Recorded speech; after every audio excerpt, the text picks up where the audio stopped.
Welcome to One Word Stories. My name is Joanna Zell, and I'm really delighted to welcome a very dear guest of mine, Robert Konieczny. This interview, however, is taking place in Polish with English subtitles, so stay tuned. Także raz jeszcze serdecznie witam w podcaście One Word Stories, Joanna Zell. Niesamowicie się cieszę z dzisiejszego gościa. Moim gościem jest architekt, ośmielam się powiedzieć w tej chwili już światowej sławy, Robert Konieczny. Witam, Robercie. Witaj, dzień dobry. Miło się widzieć i słyszeć. Tak, też się bardzo cieszę. Robert jest takim wizjonerem, jest niesamowicie utalentowanym opowiadaczem historii w kontekście architektury. I właśnie na tym chciałabym się w naszym dzisiejszym wywiadzie skupić. Na tym, jak wspaniale tutaj przejmujesz genius loci, także ducha miejsca, w którym powstają Twoje projekty. Na tym, jakie wizjonerskie są Twoje domy, które opowiadają niesamowite historie, takie domy na mniejszą skalę, takie jak Twój własny dom w Brennej, Arka, czy też dom po drodze, dom z kapsułą, no niesamowicie zupełne projekty, ale również projekty na większą skalę, rzeczywiście takie, no z jednej strony dominujące przestrzeń miejską, natomiast nie zakłócające tej przestrzeni, tak jak to miało miejsce w przypadku projektowania Centrum Dialogu Przełomy w Szczecinie, gdzie rzeczywiście ten projekt był taki bardzo subtelny, żeby absolutnie nie zagłuszyć architektury filharmonii sąsiadującej, czy też wizjonerski projekt Plato w Ostrawie, gdzie mieści się w tej chwili kolekcja sztuki współczesnej. Także no mnóstwo tych projektów. Myśmy mieli ostatni raz przyjemność się spotkać na Biennale Architektury w Wenecji, gdzie właśnie pokazywałeś przede wszystkim ten świeżo dokończony projekt Plato w Ostrawie. Natomiast w tym roku, i to tutaj gratuluję z całego serca, na tegorocznym Biennale pokazałeś przede wszystkim wzbogacenie projektu właśnie Przełomów w Szczecinie, gdzie tam się mnóstwo dzieje, jeżeli chodzi właśnie o taką zieloną szatę, nową, urbanistyczną koncepcję, ale także i tutaj też raz jeszcze serdecznie gratuluję, wspaniałe wydanie albumu tutaj razem z współautorem Filipem Giodidio, który pokazuje wszystkie Twoje realizacje, a także projekty, które no, może tam w szufladzie jeszcze czekają na realizację albo będą jakoś przerobione. Giodidio o tyle jest niesamowity, że pokazał no właśnie taką ogromną klasę jako krytyk architektury, jako autor monografii wspaniałych architektów, takich jak Foster, takich jak Calatrava, takich jak Kuma z Japonii. I z tego też powodu naprawdę z przyjemnością przedstawiam jako architekta światowej sławy, no bo skoro Giodidio z tobą pisze książkę, no to jesteś w tym pierwszym szeregu. A do tego jeszcze no sam fakt, że jesteś tutaj również laureatem nagrody Misa van der Rohe. Znalazłem się w finale, w piątce. Tak, no to Piątce jest wiele coś nominacji, kapitalnego. ale wygrać nigdy tego konkursu nam się na razie nie udało. Wszystko przed tobą, wszystko przed wami, przed waszym biurem architektonicznym HWK Promes. Robert, a propos Misa van der Rohe, on tak właśnie mówił, mniej jest więcej, mniej to znaczy więcej. Tak. Natomiast jeżeli chodzi o Twoje podejście do właśnie projektów, jeżeli chodzi o miejsca takie historyczne, no to rzeczywiście Ty bardzo sobie bierzesz tutaj do serca to, w jakim miejscu ma ten budynek powstać. Tutaj ta koncepcja mniej znaczy więcej, może jest oczywiście sensowna, jeżeli chodzi o efekt końcowy, o bryłę, o architekturę, ale niekoniecznie o ten cały proces myślenia i Twoje tak zwane ścieżki, między innymi ścieżkę historyczną, jak do tego dochodzisz. Co odegrało największą rolę w niesamowitym zupełnie projekcie Unikato? W którym zresztą teraz sobie siedzę i pracuję, tak, bo mamy tu biuro. Powiem Ci, że historia tego budynku jest złożona i początek miała dosyć dawno temu, bo co jest ważne, ambitny deweloper, ambitny, który niezrażony tym, że ludzie z Katowic odpływali i zaludniały się tylko przedmieścia, postanowił zbudować coś w samym centrum wyludniającego się miasta. Z tym, że jego pierwotny pomysł był taki, żeby zrobić budynek dla naprawdę zamożnych ludzi. Pojawił się wtedy pomysł, żeby w ogóle to się nazywało już potem finalnie po wymyśleniu multivilla, żeby dać ludziom komfort życia w mieście, taki jak na przedmieściu, czyli w zasadzie przenieśliśmy ideowo trochę domy z przedmieść i pokładaliśmy jeden na drugim, no bo wiadomo, działka jak to w mieście, malutka, wąska, ale można iść w górę. I tak powstała multivilla. Z tym, że tego nikt nie chciał sfinansować, bo wtedy się skończył boom budowlany, nikt nie wierzył, że w Katowicach ktoś się sprzeda i sprawa w naturalny sposób jakby tam umarła, ale on się nie poddał. I po latach, zresztą my wtedy już do końca nie mieliśmy całego zapłaconego tego projektu, i on po latach przyszedł tutaj do biura i mówi, słuchaj, mam pomysł, żeby zbudować w tym samym miejscu coś, co będzie absolutnie najtańsze z rzeczy, jakie zrobiliście, że będzie tylko pieniądz na tynk, styropian, najtańsze białe plastikowe okna, no i na balkony, które miały być przedłużeniem małych przestrzeni magazynowych. I uwaga, pieniądze dopiero będą wtedy, kiedy to się sprzeda. Faktem jest, że myśmy o tym rozmawiali, tam już niezapłacony poprzedni projekt w całości, zastanawialiśmy się, kurczę, czy nie za duże ryzyko, ale zależało nam, mnie też przede wszystkim bardzo mocno na tym, żeby te Katowice pobudzić do życia, żeby pokazać, że to jest fajne miasto do życia, dlatego żeśmy w to weszli. No tylko wiesz, weszliśmy, podpisałem umowę, a potem się trochę przeraziłem tym, że kurczę, co to w ogóle ciekawego zrobić, jak praktycznie nie ma pieniędzy na nic. Mhm. I pomysł pojawił się w czasie pracy. Myśmy wtedy jeszcze mieli biuro w takiej modernistycznej dzielnicy Katowic na ulicy Rymera. Tak sobie tam pracujemy, ja sobie patrzę przez okno i mówię do ekipy, słuchajcie, popatrzcie, jakie te budynki za oknem są brudne. Mhm. Piękne, ale brudne. Bo przecież one przed wojną były jaśniuteńkie. Smog to zrobił. Na przestrzeni dziesięcioleci przybrudził te budynki totalnie i to był początek tego pomysłu. Okej, to nawiążmy jakby trochę do tej takiej już ciemnej, brudnej historii Katowic. Mój kolega, wysoki facet, wyciągnął się, bo tu obok tego naszego unikatu jest przedwojenny budynek, właśnie taka przybrudzona, moderna. Zdjął próbkę brudu, żebyśmy mieli kolor elewacji, to był pierwszy krok. Ale z tego budynku zaczerpnęliśmy więcej. Popatrzyliśmy przecież, że tam są takie tanie rozwiązania, wiesz, na zasadzie takiej, że masz okno balkonowe, które schodzi ci do ziemi, a obok już jest tylko zwykły parapet, wiesz, jest z tym połączony balkon ażurowy. Przyjrzeliśmy się temu, ten balkon ażurowy był złym pomysłem, bo na tym widać bałagan. Mhm. No i wiesz, wzięliśmy te wszystkie motywy z tego budynku, parter wysoki w postaci takiego cokołu, te ciemne elewacje, te pełne już balkony, żeby chować gdzieś tam ten cały, wiesz, bajzel, który zresztą ludzie mają na tych balkonach, żeby ta elewacja fajnie wyglądała. Ale przełomowym momentem była taka chwila, kiedy koleżanka, zresztą praktykantka, tam siedziała w tym SketchUpie, wiesz, taki program przestrzenny, kręciła trochę tym budynkiem i nagle te balkony porwała w jedną stronę, taki przypadek, ja mówię, stop, zatrzymaj się, pokaż mi to. Wróć teraz dokładnie tak, jak jest, ustawmy to, myślę, że to jest super, fajny motyw.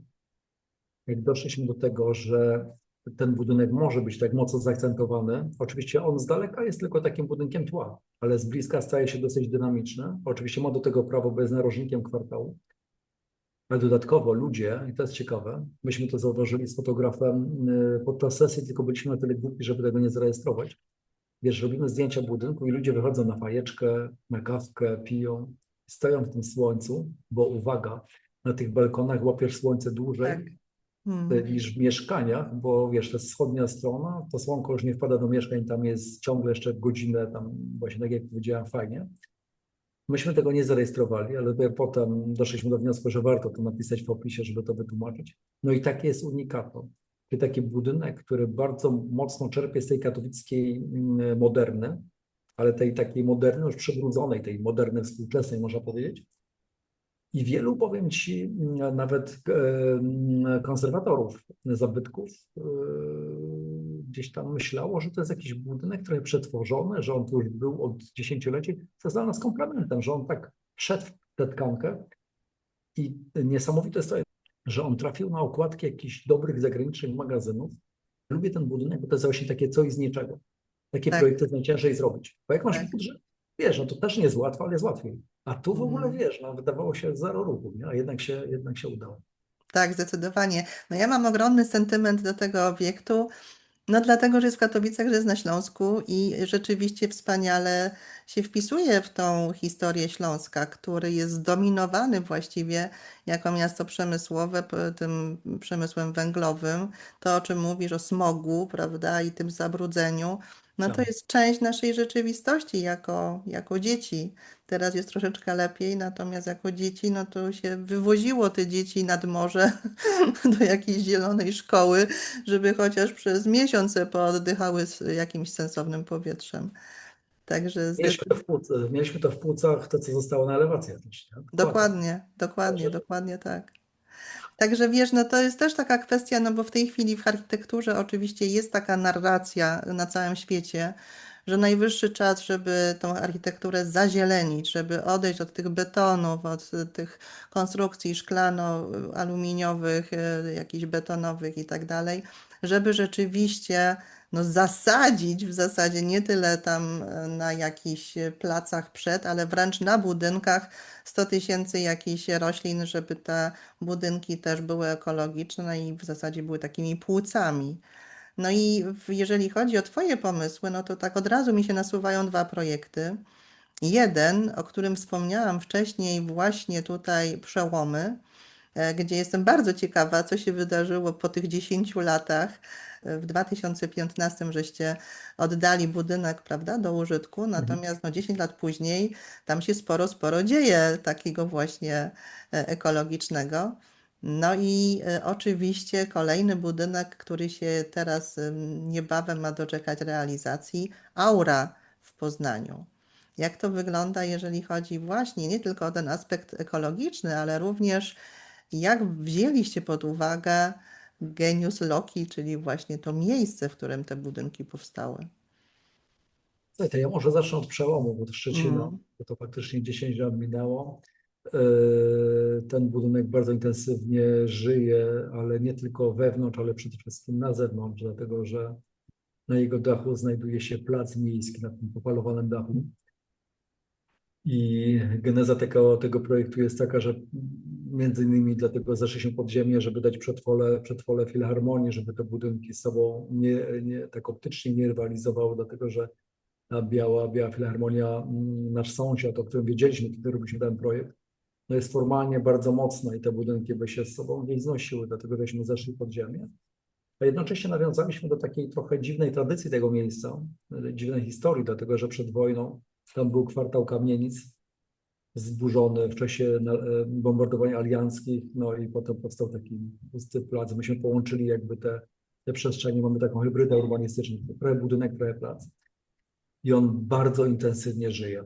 mm, Tam są manifestacje, koncerty, ludzie przychodzą, jeżdżą na rowerach. Zresztą ja sam też bardzo mocno o to walczyłem, wszyscy w biurze walczyliśmy. Pamiętam, żeśmy dostali nagrodę za najlepszą przestrzeń publiczną w Europie. W 2016 to na rolkach, bo o to poprosiłem marszałka, przekazywałem mu tę nagrodę i wtedy w ogóle zdjęli mandat za jeżdżenie po tym placu i już można było to robić na legalu. Faktem jest, że ten budynek dostał piękną nagrodę, bo został też najlepszym budynkiem świata w 2016 roku. To jest w tak. ogóle kosmos. Obok jest Filharmonia, najlepszy budynek Europy. To jest jedyne Mm, takie miejsce w Europie, gdzie są koło siebie takie dwa budynki. Ale uwaga, no. Yy, Zrobiliśmy przestrzeń w mieście, której w mieście nie było, jej brakowało. Dlatego ten plac tak intensywnie żyje, jest eksploatowany.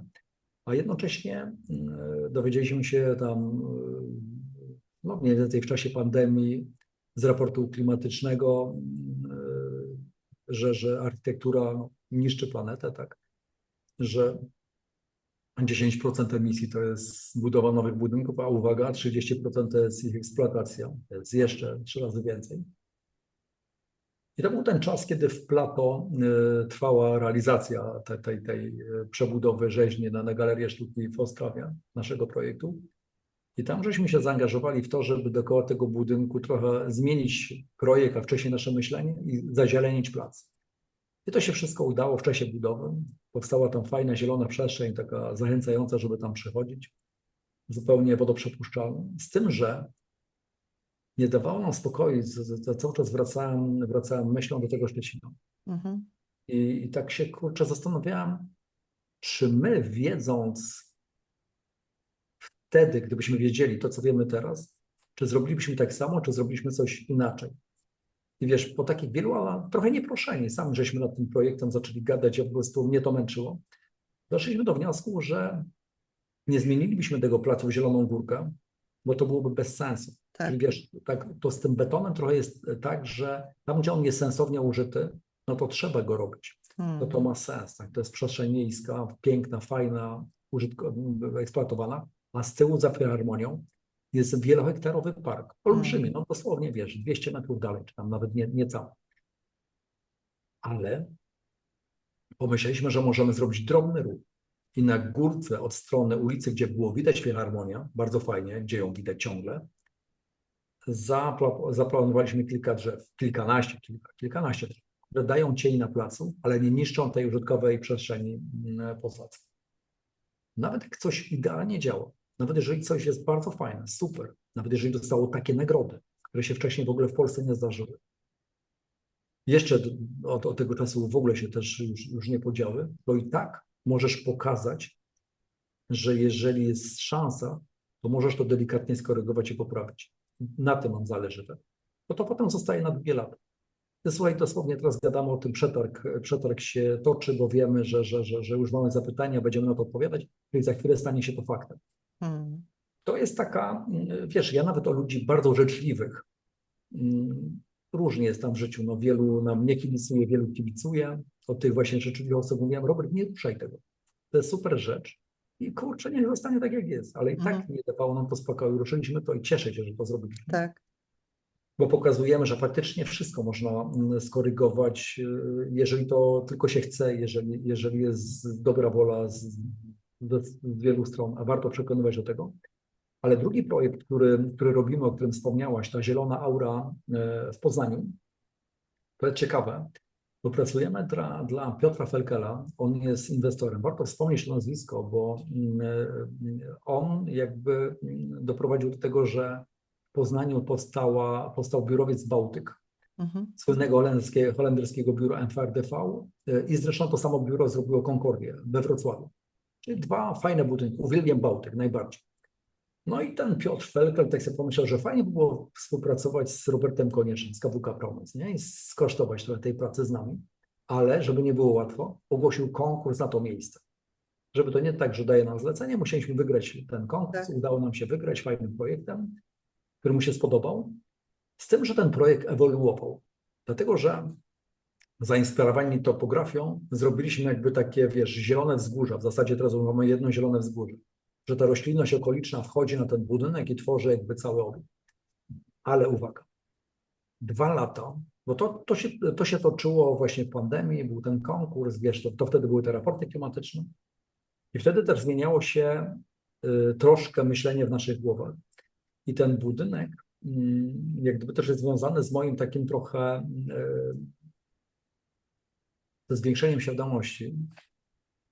I w tej chwili jest zasadzony właśnie na takiej roślinności, o którą nie musisz za bardzo dbać, która sobie sama daje radę, która jest w pewnym sensie taka trochę nie do zniszczenia.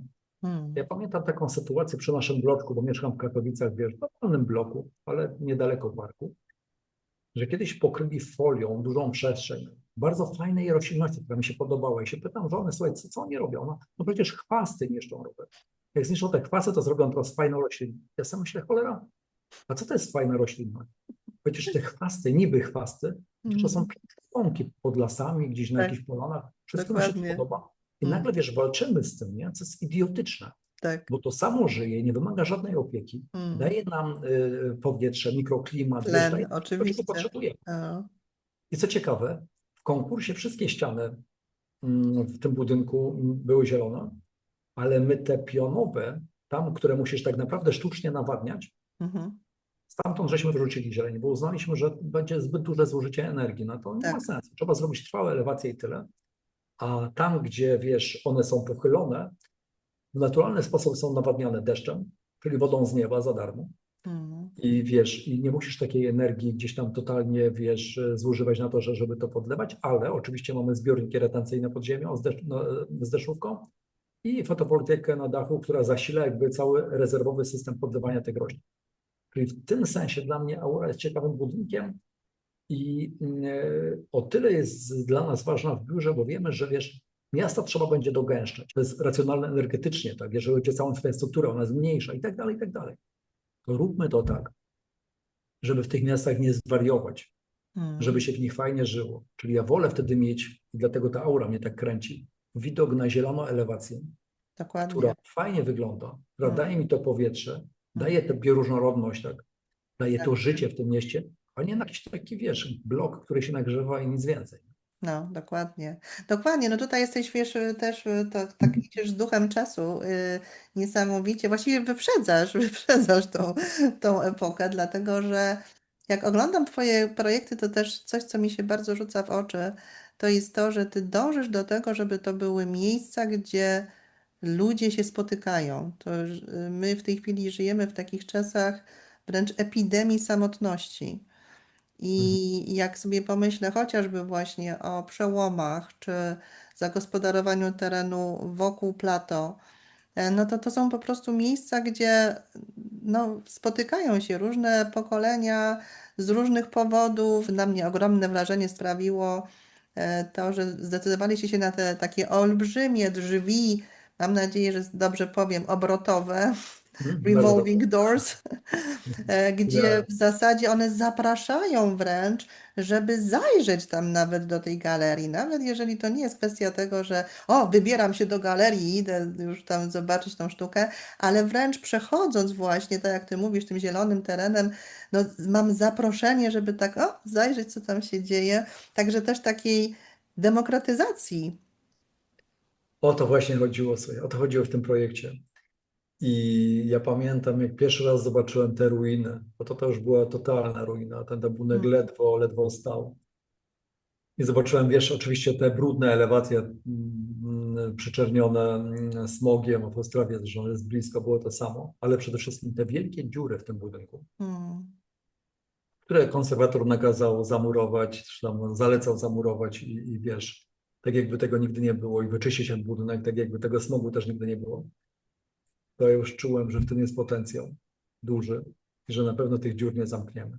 Dlatego, że to jest idealny skrót pomiędzy galerią a otoczeniem, a miastem, żeby z tą sztuką wyjść na zewnątrz, żeby jakby trochę zaczepiać nią ludzi. I potem już jakby oczywiście zostały opracowane te obrotowe ściany, bo to wydało się najbardziej rozsądne, że one się, wiesz, obracają i wtedy zarówno artyści mogą wychodzić ze swoją sztuką na zewnątrz, czyli właściwie sztuka się demokratyzuje, ale uwaga, sami potem zrozumieliśmy, że to działa w drugą stronę. tak. Mianowicie, że to, co jest przestrzenią publiczną, dostępną wokół budynku, tą wielką przestrzenią ekspozycyjną, przedłużenie tej przestrzeni ekspozycyjnej, to ta przestrzeń publiczna wjeżdża też do środka, do budynku.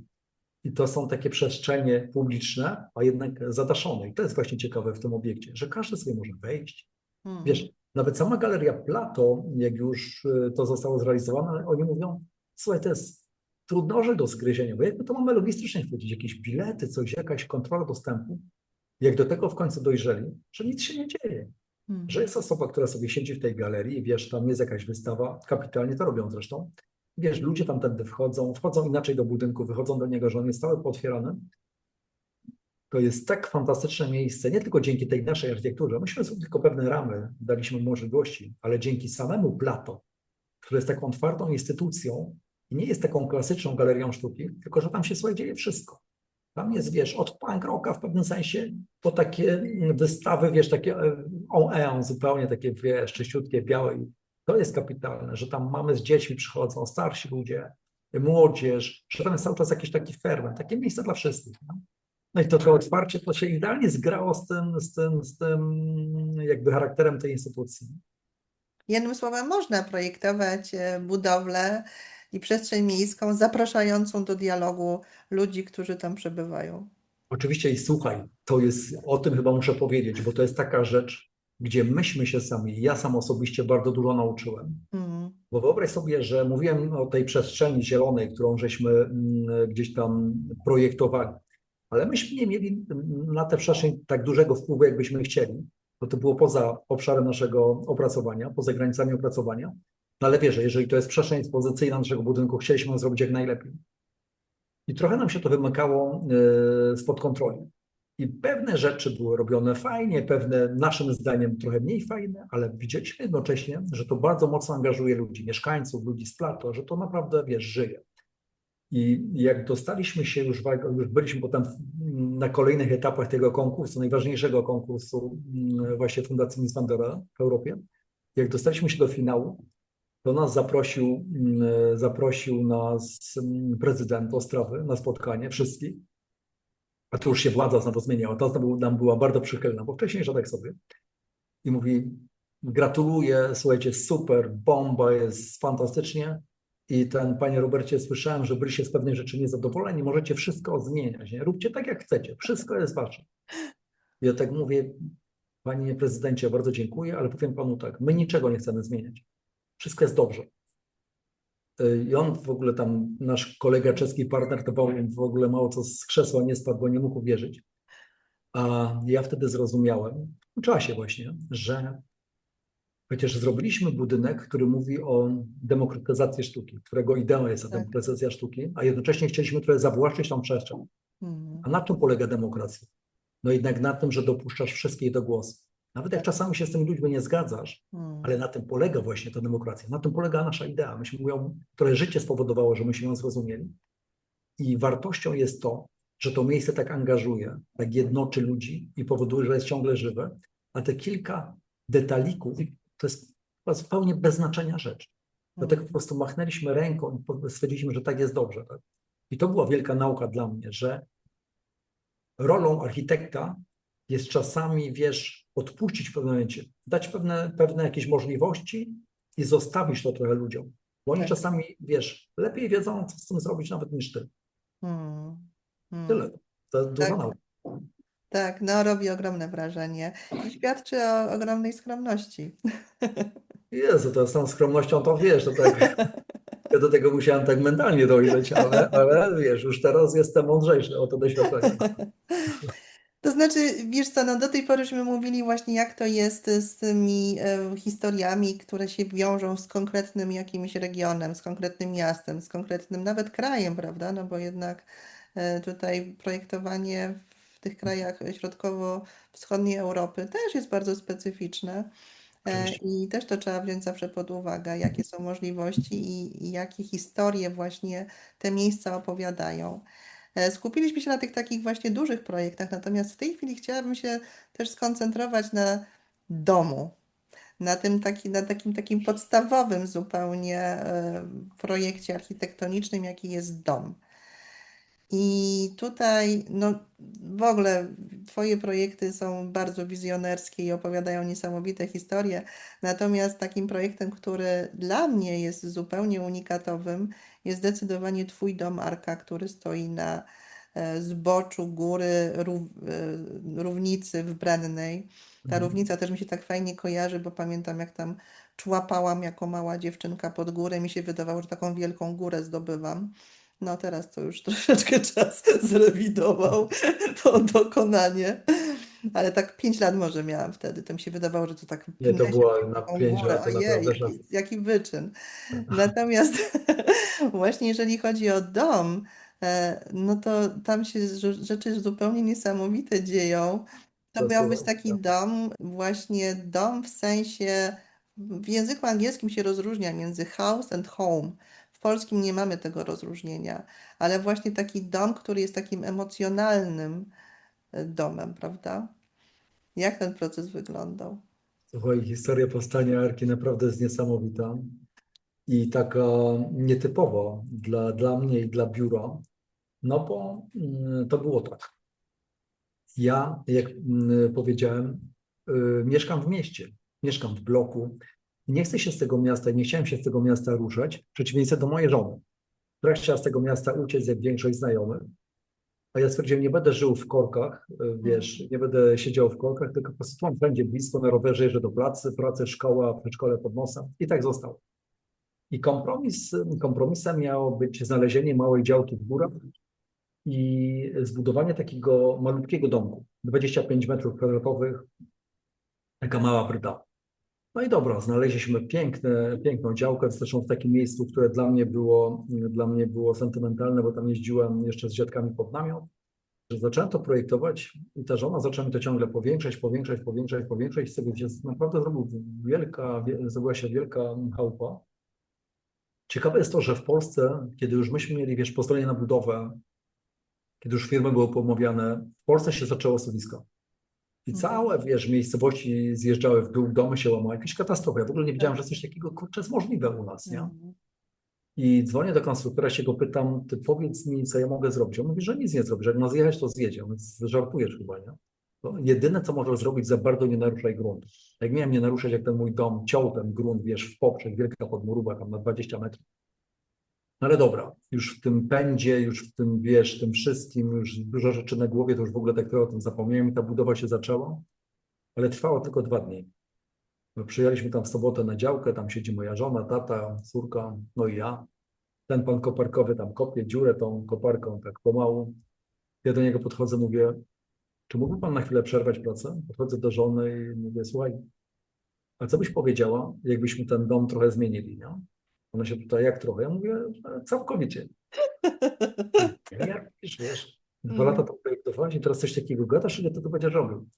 Ja wtedy autentycznie ze strachu przed nią mówię 3 dni, żeby nam ekipy nie uciekły. I to się stało w 3 dni. Koncepcja Arki powstała w 3 dni i te wszystkie rzeczy, wiesz, z tym ruchem, tam odkręcenie tego domu od stoku, to zrobieniem z domu mostu, pod którym przepływa woda. On nie blokuje wtedy tej wody, czyli jakby to już, wiesz, dla osuwisk jest akurat jak najlepsze, żeby nie tworzyć zastoi. Spadzisty dach, potem, wiesz, te podpory tego domu, żeby jak najmniej naruszać grunt trójkątny i jak mieć największą podporę. Potem jak oblekłem to ścianami, żeby mieć pomieszczenia magazynowe. Po chwili zaczęło to wszystko przypominać jakąś arkę po tych 3 dniach. I tak dla jaj rzuciłem, a arka koniecznego. To było tylko dla jaj, potem się to przyjęło. Ale sobie niesamowite jest to, tam budowa się zaczęła 4. dnia. Ja jeszcze nie miałem konstrukcji do końca policzonej, to z z konstruktorem byłem na telefonie, żeby tam pewne rzeczy uzgadniać. Już tam kopali to wszystko. Ale słuchaj, jak po długim czasie zrozumiałem, że najlepiej, jak nie będę tam robił żadnego ogrodu dziwnego, tylko że ta natura jakby moja działka będzie częścią tej natury. To spowodowało, słuchaj, że z czasem zaczęły mi tam przychodzić okoliczne zwierzęta, które się tam pasą. To zaczęły pod tą arką mieszkać i mnie ją wykaszać. I to jest niewiarygodne w ogóle, nie? Że to się jakoś tak połączyło, że ta nazwa taka wynikowa, ta Arka Koniecznego, zyskała, wiesz, to prawdziwe znaczenie trochę, nie? Bo te zwierzęta do dziś tam mieszkają. Owce, konie, przychodzą jakieś jelenie, wiesz, w ogóle totalny kosmos. Zając tam mieszka, no wiesz, jaskółki, gniazda, wiją, kurczę, wiesz, jakiś szok, nie? Ale mi to bardzo odpowiada, bo mam luz, bo ja wtedy mogę jeździć na rowerze, chodzić po górach, jeździć na nartach, a zwierzaki robią robotę. Kapitalne. Kapitalne. Wiesz, w wywiadzie z Filipem Jodidio, który zresztą bardzo często podkreśla, jakim jesteś wizjonerem, opowiadasz między innymi o tym, że na początku kariery postanowiłeś sobie ścigać się z całym światem. Mhm. Jak ci ten wyścig wychodzi? Staram się, ale faktem jest, że ja sobie w pewnym momencie zrozumiałem, że jeżeli chcę być atrakcyjni dla świata, ciekawi, jako architekci, jako Polska, jako kraj, ja jako projektant, to nie chodzi o to, żeby brać takie rozwiązania, które oni już dawno gdzieś tam wymyślili i je u siebie stosować, tylko chodzi o to, żeby wymyślać coś własnego. Tym ten świat zainteresować. Sobą, własnymi pomysłami. I ja zawsze byłem bardzo ambitny i właśnie uknąłem sobie to takie powiedzenie, że chcę się ścigać z tym światem, nawet jeżeli on o mnie nie wie, ale chcę się wtedy porównywać do najlepszych i z nimi rywalizować, tak? Ja tak mam do dziś. Wiesz, nie wiem na ile, bo powiedziałeś o tym architekcie światowej sławy, że ja się zawsze uśmiecham. Wiesz czemu? Bo to jest tak. To, że nasze budynki są kojarzone, rozpoznawalne, że ktoś zna ten, tamten, to fajnie. To, że były publikowane w różnych miejscach. Ale słuchaj, ten moment, kiedy ludzie, którzy oglądają dany budynek, wiedzą, że zrobiła to konkretna pracownia i Mm, wiedzą, że te pozostałe budynki zrobiła ta sama pracownia, jest bardzo trudny do przejścia. tak. Taką rozpoznawalność osiągnęło bardzo niewielu. To Mm, się może nigdy nie udać. My oczywiście zmierzamy jakoś w tym kierunku. Robimy swoje po prostu, tak? Ale dlatego zawsze się tak uśmiecham, że taki architekt światowej sławy to jest dopiero taki, kiedy naprawdę jego budynki są kojarzone z nim, tak? Z nami mm, tak nie jest. To jest tak, że mnie się podoba czasami coś bardzo i kurczę, nie wiem też, że akurat tak się zdarzyło, że inny budynek zrobiła ta sama pracownia, nie? Który też mi się bardzo podoba. Nie wiem, że to są oni. To my jesteśmy na takim etapie. To jest tak. I słuchaj, powiem a propos Joy Didio. Jak on się tam kiedyś, pamiętam, budzę się, czytam maila w sobotę, a tu nagle Filip pisze, że mówi tak, słuchaj, wchodzę, Robert, na twojego Instagrama i mimo, że ja już wiele rzeczy waszych publikowałem w książkach, w jakichś magazynach, no to nie wiedziałem, że tyle tego już jest. To jest czas na monografię, robimy monografię. tak.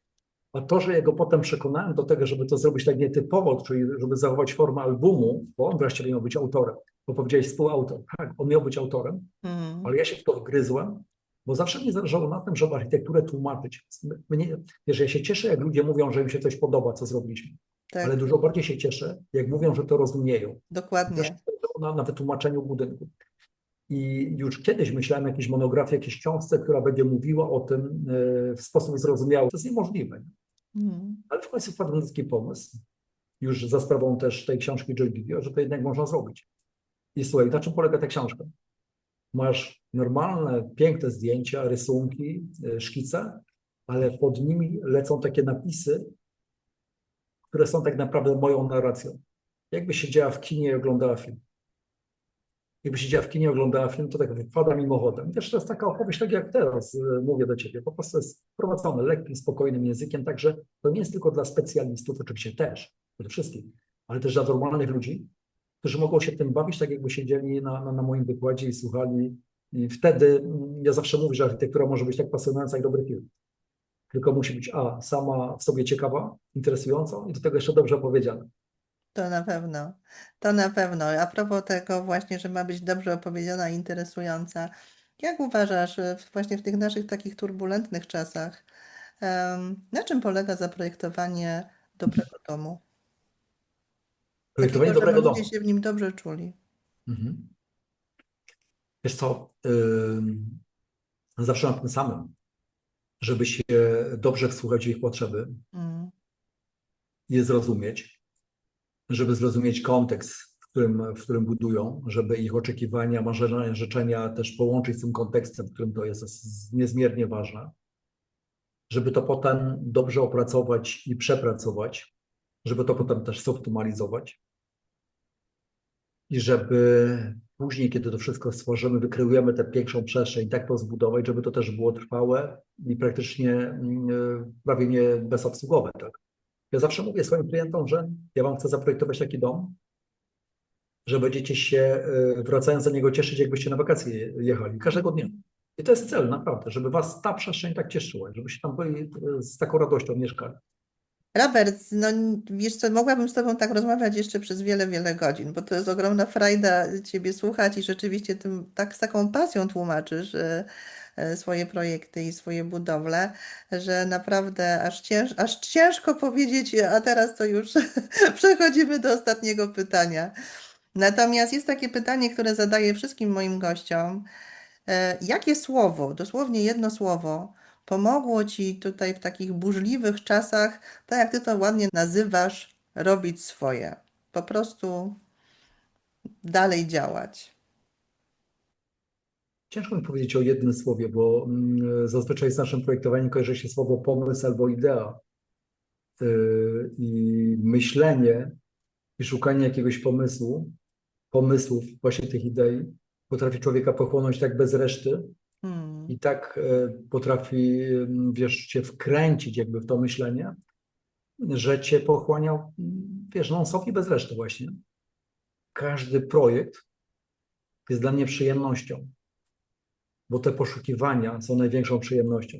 Kończysz jedną rzecz, ona już potem żyje, wiesz, służy albo wielu ludziom, albo niewielu, to zależy od tego, co projektujesz, a ty już masz w głowie kolejną ideę, kolejne pomysły, które powodują, że znowu się wkręcasz i znowu gdzieś tam idziesz w jakimś kierunku. I cały czas jakby coś takiego mam. I to działa, nie wiem, to jest jak, projektowanie jest jak narkotyk. Tak? I architekci chyba tak mają, że pracują, nie myślą o emeryturze, nie myślą o końcu swojej pracy. Pracują do końca. To Mhm. jest piękna, piękna robota, piękny zawód. Ja uwielbiam projektować. Dlatego, wiesz, wynoszę to też z pracy. Dla mnie praca w pewnym sensie, dla kogoś to może przerazić. Jezu, praca się nigdy nie kończy. Z tym, że ja nie czuję, że pracuję. Ja to tak lubię Dokładnie, robić. Po prostu. Dla mnie to jest czysta dokładnie. przyjemność, tak? Tak. Pasja. Tak, i to ciężko jest zrozumieć, bo ja dokładnie wiem, o czym mówisz, dlatego że można w tym momencie nas wrzucić do szuflady pracocholicy, ale dla nas to nie jest obciążenie. Dla nas to jest po prostu coś zupełnie naturalnego Dokładnie. i prawie, że takie oddychanie tym właśnie powietrzem jest to tak naturalne. Bardzo serdecznie Ci dziękuję za czas, za energię, za właśnie tutaj też podzielenie się Twoimi opowieściami o architekturze. No i zwrócenie uwagi właśnie na te ważne kwestie, że dobra architektura to jest architektura zapraszająca do dialogu, do przebywania razem, do tworzenia takich przestrzeni, gdzie ludzie po prostu chcą być. Dziękuję bardzo. Dokładnie tak. Dziękuję również.